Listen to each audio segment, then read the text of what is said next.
Well, like we told you, now we do have proof that Bob Phillips is really here, Spud Nut and all. What'd you think of the Spud Nut, Bob? The Spud Nut was wonderful. I still have it on my face. I noticed that. I didn't give you much time, did I? No. Have you ever been on TV before? No, well, once. You were once. Once in Lubbock, yeah. In Lubbock. That was really nice. How did you make it to Lubbock? Well, we are glad to have you in Muleshoe. What brings you to the Mule Memorial City today, Bob Phillips? Well, we were over at Earth, Texas, making a Dairy Queen commercial, and the Jenny Slippers came over there and said, we have our own television station called Channel 6. You need to come over and do a story on it. And so here we are. Well, that was nice of the Jenny Slippers, wasn't it? It really was. It's good to have a community club like that really boosts your community like the Jenny Slippers. How'd you get into TV, Bob Phillips? I lucked into TV. I was studying to be a magazine or newspaper reporter, and somebody offered me a job in television, and there you have it. Were you in college? I was in college at the time. Where did you go to school? To SMU, and I started in television in 1970. In 1970. So where did you first work? Channel 4 in Dallas. What'd you do? It was a CBS station, and I was one of the ambulance chasers, they called it. Went around and took pictures of news events. And how did you find a niche in the feature business? Really, once again, I kind of lucked into it. I had a teacher in college that said, you should be doing features instead of news, and that's something that I always like to do. And I was watching Charles Kuralt on CBS, and I thought we could do that same thing right here in Texas. Right. So we gave it a shot, and it worked. And here we are 16, 17 years later, still doing it. And so you started on what station? Station? Started on one station, which was the CBS station in Dallas, and then a couple of years ago we moved over to the ABC station, and at that time syndicated our show, and now we're on in every market in Texas, 23 different markets. Now, how does it work? Are you at that station to do your work, or do you have your own office, or how does it really? We office at that station, but we have our own company that produces the program. And then we distribute it to different stations in Amarillo and Clovis and Lubbock. Now, they're going to see out of Lubbock on channel what? Channel 11 out of Lubbock. And out of Clovis, can we get it? And I don't know what Channel that is. 7. Channel 7, I believe it is, out of Clovis. And Saturday nights on Channel 7. On Channel 11. No, Channel 7 on Saturday nights out of Amarillo. And on Channel 11 out of Lubbock on Sunday. Actually, it's reversed. It's Saturday night out of Lubbock, and it's Sunday out of Amarillo. Oh, is it really? Clovis, okay,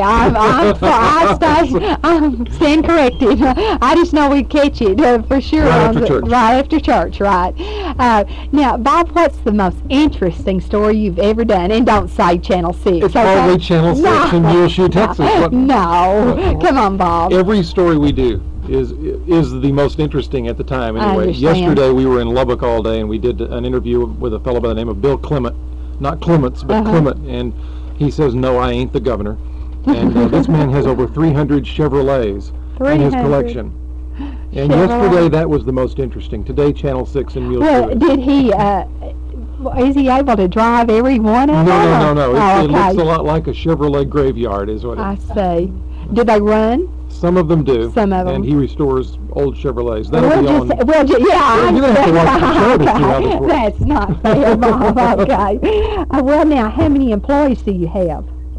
There are 6 of us full-time, and then there are several part-time people that work on the show. And every week when we actually do the taping of the show, there are dozens of people that come together for about a 4-hour period to put it together, but 6 full-timers who travel on the road.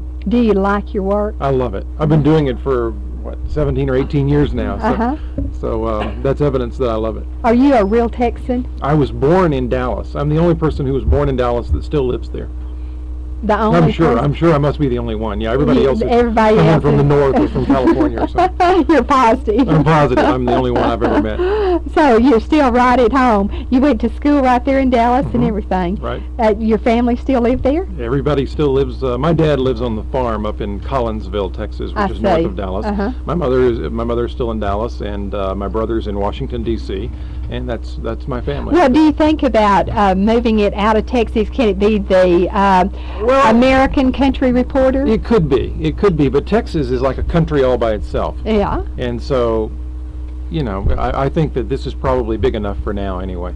Okay. We may take in New Mexico and Oklahoma one day. I don't know. And Louisiana. And Louisiana. And the Gulf. We and could. Mexico. Right. There's no telling how far we could. Right. Are you married? I am married. And is she from Dallas? My wife is from Topeka, Kansas, and she works with us also. She's not with us here today, but she works with What's us also. What's her name? Her name is Tracy. Tracy. And the next question is, do you have How children? many children? No, I'm running this show. You're supposed to ask the questions.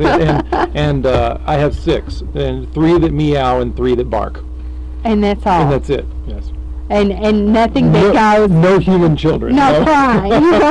Well, the next question is what are their names and ages. Oh, no, I can never do that. I have no idea. I might be able to think of their names. But okay, I will let you off on that one. All okay. Right. Now what do I need to ask you next? I've never done this before, so I have no idea. What his favorite color is. Oh no!